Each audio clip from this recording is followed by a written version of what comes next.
It's Monday, July 6th. Welcome to Market Foolery. I'm Chris Hill. With me today, industry focus host Nick Sciple. Good to see you, sir. Great to be here, Chris. We were talking about before the show. This is my first appearance on Market Foolery, so it's great to be on in the big leagues now, Chris. Longtime listeners of Motley Fool podcast are well acquainted with Nick's work on industry focus. When Independence Day comes on a Saturday, I think it's reasonable to expect that it's going to be sort of a quiet business news day on Monday. That's what I was expecting. But the news fairy showed up. I love it when the news fairy showed up. So we're going to talk about a couple of deals that are in the news. We're also going to dip into the full mailbag. But let's start with Warren Buffett, who finally got out his elephant gun and put it to work. Berkshire Hathaway is buying the natural gas assets from Dominion Energy for $4 billion. When you throw in the debt, it's actually closer to a $10 billion deal. We knew months ago that we were going to see consolidation in the energy industry. We knew we were going to see deals. Let me just start with this, Nick. What was your reaction when you saw this news?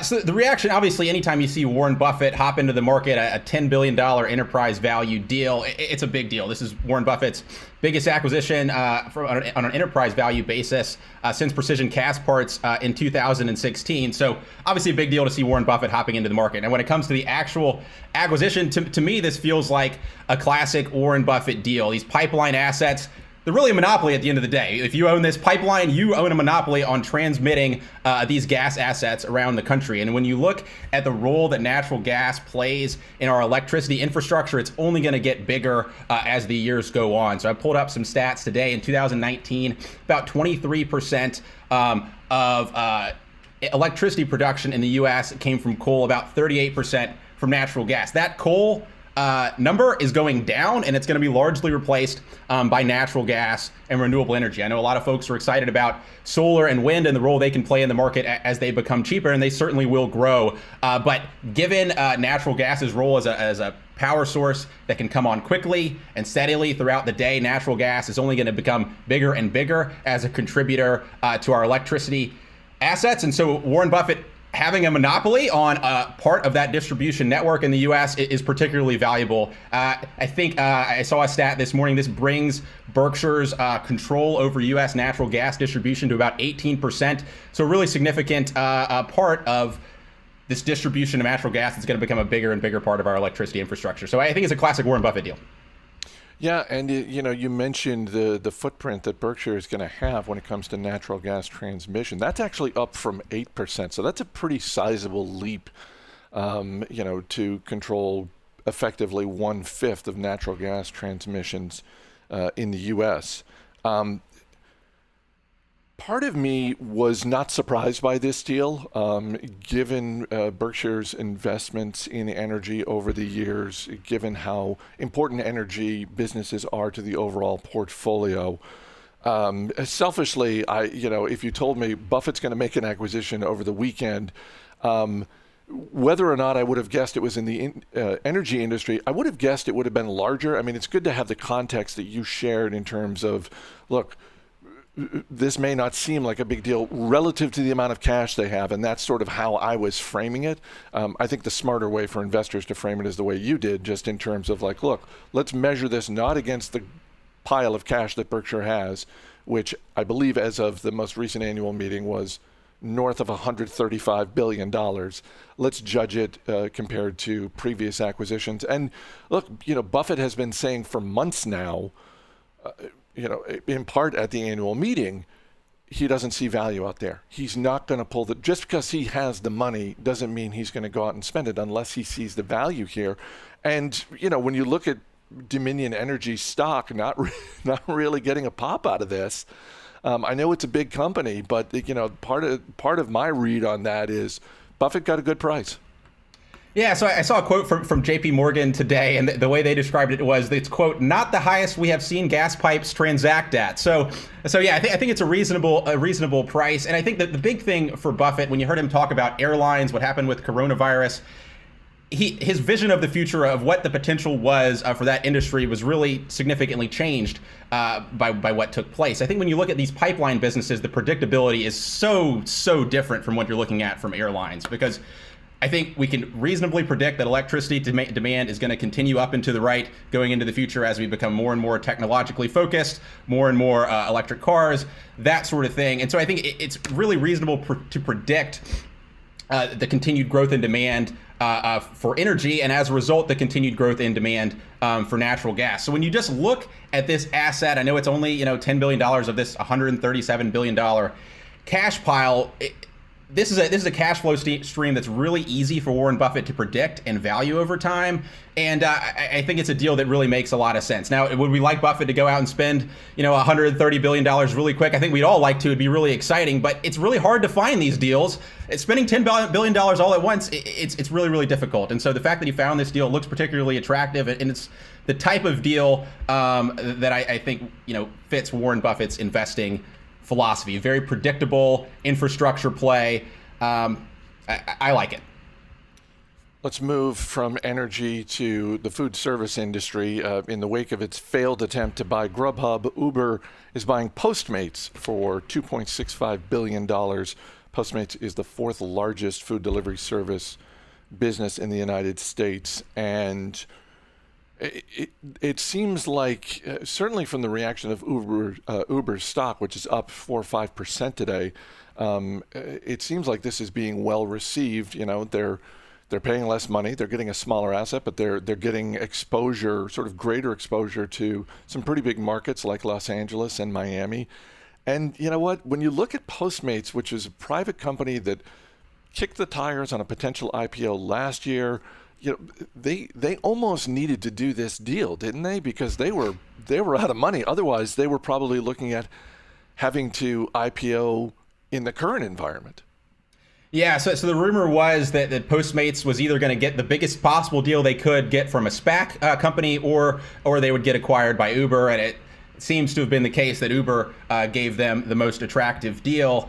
I think we've been expecting consolidation in this space. Nobody makes any money, so maybe if we consolidate more, somebody will. After this deal, Postmates and Uber Eats together will have about a 37% market share of food delivery in the U.S. Compare that with DoorDash at 45% and Grubhub at 17%. So really, this industry is becoming significantly more consolidated. I think that's good for the company. From my point of view, I don't see the economies of scale here in this business. I think when you look at logistics business like FedEx or Amazon, the whole idea is you consolidate things in distribution centers, squeeze out efficiency that way. You really can't do that in food delivery. You've got to do this one-way trip. You have to go to the restaurant, pick up the food, bring it back to the customer. There's this concept of your margin is my opportunity. Well, the margin we're skimming here is restaurants. There's really not that much margin there.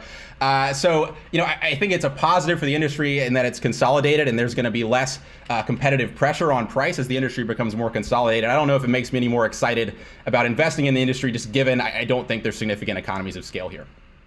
Yeah, when you look at the delivery business, it really seems, food delivery that is, it really does seem like a war of attrition. That it's just, these businesses are trying to be the last one standing. The mayor of Miami came out this morning, announced a reclosing of restaurants. So again, with Postmates' footprint there, obviously the deal isn't going to close. And by the way, I should mention, we shouldn't assume this is going to get done. I mean, I'm more confident this is going to get done than the Grubhub deal, but it is worth remembering that earlier this year came the announcement, a lot of hubbub about, oh, great, this partnership between Uber and Grubhub, and the deal fell apart. So until everything is signed in ink, we shouldn't assume, but it really does seem like it's going that way. Yeah, one thing I did want to note on kind of synergies between these companies I thought was interesting is there was a quote from Dara Khosrowshahi, who's the CEO of Uber, talking about how they're going to integrate the two products. And one of the services they mentioned integrating was Postmates' subscription service, where it's $9.99 per month for a subscription that provides no fee delivery on any orders over $12, which sounds great, but that's literally what DashPass is. That's literally the exact terms and the exact what you get if you pay for DashPass through DoorDash. So I think this is just a signal of the commoditization in this industry. I think as it gets down to a smaller number of players, maybe within certain markets where those players are dominant, they can carve out a profitable business. But I don't see these companies having tech-based margins in the near future. One area where I could be wrong is Uber has rolled out a product where they're going to be working with the city in California, I believe, to integrate with their public transit network. I think that gives some opportunities for some software-like margins, that sort of thing. One concern I have there, though, is just the history in Uber's business when it comes to working with governments hasn't been the most positive, but if they can build that out, I do think that has some potential to increase their margins and drive some more profitability. But we'll see. Let's go back to energy as we dip into the Fool mailbag. Our email address is marketfoolery@fool.com. Question from Jamie Luco, who writes, do you think oil stocks and funds like U.S. Oil, with the ticker USO, will bounce back in the next few months or year? Or do you think this is the time where green and renewable energies like solar will prevail? Kind of a binary choice that Jamie's offering up there. Yeah, so yes and no. I think on the front end, I think in the near term, it's going to be difficult for particularly these oil and gas exploration funds, because a lot of these shale companies have been in really difficult positioning from a balance sheet point of view. And there's going to be bankruptcies in the space. We've already seen a number of those: Whiting Petroleum, Chesapeake Energy, and we're going to see more. So it's going to be really difficult for these shale players in the near term. Now, does that mean now is the time where there's the inflection point and renewables are going to take the lead and it's over for oil and gas? No, I don't think is the case. And I would actually argue that in some ways, some of these renewable companies are a little bit overstretched. I think that the poster child there is Nikola Motor, trading at a higher market cap than Ford with no revenue. But I think renewables are going to become a bigger and bigger share of our power generation going forward. However, the transition is not going to be as quickly as a lot of folks would like. And part of that is because of that intermittency problem I talked about earlier. So when you're running an electrical grid, it's really important that there's demand for the power you generate. You need to match the power that you generate to when there's going to be demand from the grid. And one of the challenges with renewable energies like solar and wind is that they're very intermittent. And so when the sun is out, power is being generated, but you can't necessarily align that power with demand. And so if you don't do that, you can have voltage issues on your grid, blackouts, all kinds of problems. And so for that reason, you can't just snap your fingers and replace power sources like coal 100% with renewable. You even see that in Germany, where they've really ramped up their renewable production, but a lot of their existing power generation has remained in place because you need to have that smoothness in the grid. So I think renewables are going to grow. But it's going to be a steady, slow transition over years and years and years and years. And I think to the extent that folks think that they're at this inflection point where all of a sudden the grid is going to shift over 100% away from natural gas and those types of energy sources, I don't think it's likely. I do think, though, that coming this year, I think it's likely we're going to see some significant government investing in renewables, and so that's probably going to support these stocks. Whether the pace of the transition to renewables supports where some of these stocks are trading today, I don't know. Those are kind of my thoughts on where the space is today. I think, actually, given the pessimism around oil and gas, and people are really reluctant to invest in some of these sectors, there's a chance that we overshoot to the downside, and there's some value opportunities in oil and gas. But we'll see. I hesitate to predict oil prices. Who knows?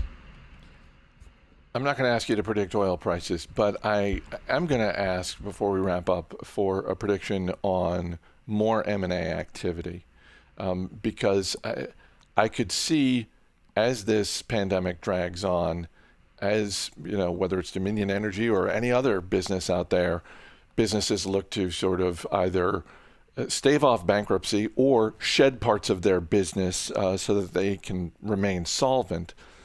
I could see the biggest players in this space, ExxonMobil, Chevron, et cetera, being the longer term winners because they have the cash to get through this. They can, like Warren Buffett, they can pick up some of these companies whole cloth or assets within these companies at a value. So I'm wondering, first, do you expect to see some of the biggest players in this industry make those types of acquisitions? And along with that, Would it surprise you if some of the acquisitions were in renewables? In the same way that an alcohol business like Constellation Brands has a portfolio of beer, wine, and spirits, would it surprise you if ExxonMobil, Chevron, Royal Dutch Shell, any of these businesses decided to make a big play in something like solar, rather than sort of develop their own? Yes, I think 100% there's going to be more consolidation in oil and gas. Major players like Exxon, BP, those types of folks are going to make acquisitions where it makes sense, where there's quality assets available in the shale patch. I do think your point about will these major oil and gas companies make investments in renewable, I think is a good one. I think the main driver behind that is this rise of ESG funds, more and more investment dollars being allocated in a way where they'll only flow to companies that meet certain ESG environmental benchmarks. And I think as large asset managers put pressure on these companies to meet emissions targets and to be more green, et cetera, we'll see those types of moves. Whether it's, I think in the case of Dominion, part of the reason they divested some of their natural gas assets is to accelerate a pledge they've made to become net zero emission. I think we're going to see more and more of this from energy companies as institutional investors say, we're not going to give you our money, we're not going to invest in you if you don't show some progress towards these goals that we have. So I certainly think that's a possibility to occur in the coming years. You can hear him every Thursday on our industry-focused podcast. Nick Sciple, thanks for being here. Great to be on, Chris. As always, people on the program may have interest in the stocks they talk about, and the Motley Fool may have formal recommendations for or against, so don't buy or sell stocks based solely on what you hear. That's going to do it for this edition of Market Foolery. The show is mixed by Dan Boyd. I'm Chris Hill. Thanks for listening. We'll see you tomorrow.